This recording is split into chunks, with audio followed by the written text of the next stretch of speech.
नाम इतना प्रिय होना चाहिए, उतना प्रिय नामी भी न लगे। गोस्वामी तुलसीदास जी कह रहे हैं, प्रिय राम नाम ते जाहि न रामो, प्रिय राम नाम ते जाहि न रामो, ताको भलो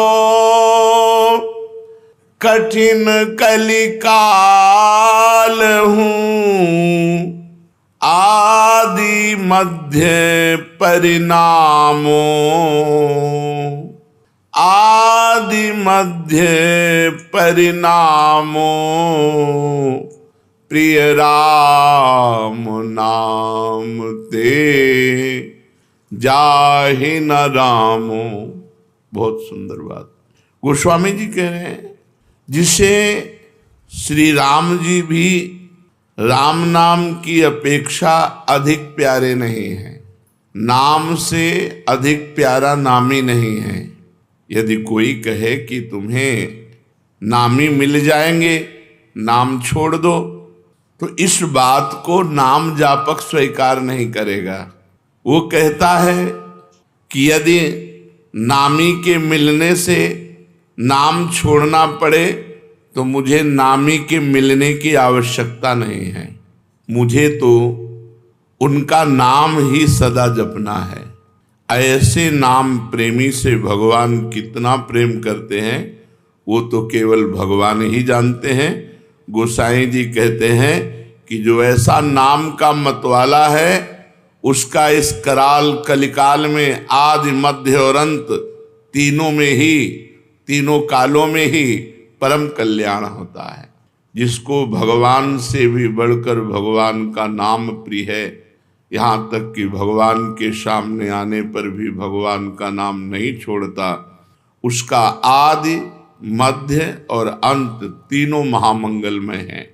ताको भलो कठिन कलिकाल हूँ, आदि मध्य परिणामो, प्रिय राम नाम ते जाहि न रामो। बड़ी महिमा की बात कह रहे हैं।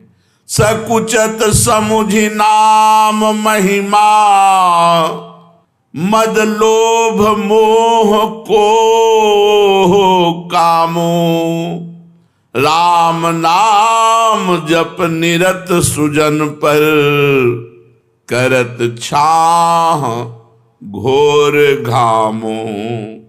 जो नाम प्रेमी है, नाम जब चलता है हर समय तो अभिमान, लोभ, अज्ञान, क्रोध, काम ये सकुचा कर उस हृदय से भाग जाते हैं। जिस हृदय में निरंतर ऐसे नाम चलता है कि नाम के समान नामी से भी प्यार नहीं, जितना नाम से प्यार है, उस हृदय में अभिमान, लोभ, अज्ञान, क्रोध और काम ये सकुचा कर भाग जाते हैं, सामने नहीं आते, उसे परास्त नहीं करते, उसे जलाते नहीं। जो भक्त सदा नाम जप करता रहता है वो कड़ी धूप में भी छाया का अनुभव करता है, अर्थात भयानक दुख की परिस्थिति में भी भगवान की कृपा का, भगवान की दुलार का अनुभव करता है। भयानक विपत्ति भी सुख रूप बन जाती है जो नाम जप करता है। गोस्वामी जी कह रहे कि आप विचार करके देख लो, नाम प्रभाव सही जो कहे को, शिला सरोरुह जामो, सो सुनि सुमिरी भाग भाजन भई, सुकृत शील भील भामो। आह, यदि कोई कहे कि भैया हमने तो देखा है नाम का प्रभाव कि पत्थर में कमल उत्पन्न हो गया, बोले मान लेना, संशय मत करना, दिमाग खराब है। पत्थर में कहीं कमल होता है? जल में कमल होता है, संशय मत करना। अगर वो नाम जापक है और वो चाहे तो पत्थर से कमल प्रकट कर दे, असंभव से संभव कर दे। बोले संशय मत करना, क्योंकि भगवान के नाम में अपार सामर्थ्य है। नाम को सुनने से, नाम को स्मरण करने से भीलनी सबरी भी परम भाग्यवती तथा शील और पुण्यमयी बन गई। तो क्या नहीं हो सकता नाम से। नाम वाल्मीक अजामिल के कछु, हु तो न साधन सामो। उल्टे पलटे नाम महातम, गुंजन जितो ललामो। वाल्मीकि जी, अजामिल जी, इनके पास तो कोई साधना नहीं थी, केवल उल्टे पुल्टे भगवान का नाम जप किया। भगवान की नाम महिमा ने घुंघची को जवाहरात बना दिया, घुंघची को जवाहरात बना दिया, अर्थात जो बेकार था उसे महामूल्यवान बना दिया उल्टे पुल्टे नाम जप करने से। परम रत्न स्वरूप हो गया, वो भगवत स्वरूप हो गया। गोस्वामी जी कह रहे हैं, राम ते अधिक नाम कर तब, जेहि किए नगर गत गामो।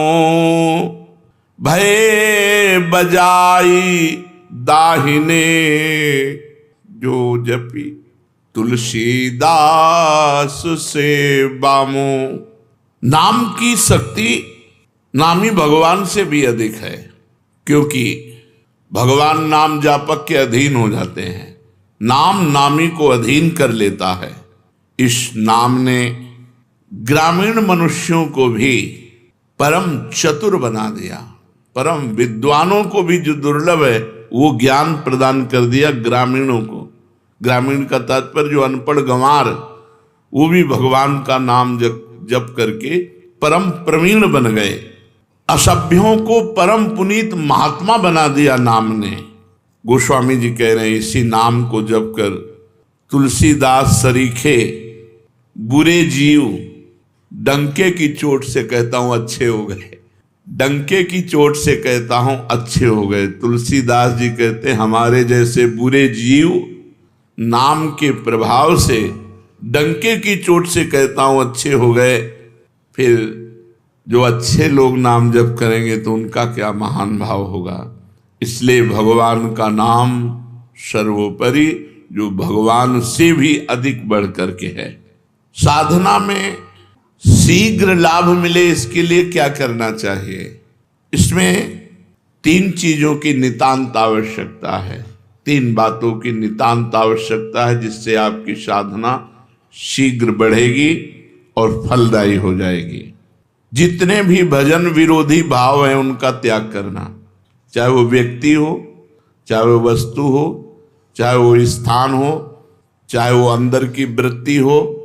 वृत्ति, व्यक्ति, वस्तु, स्थान के संग से जिससे हमारा भजन छूटे उसका त्याग कर दे।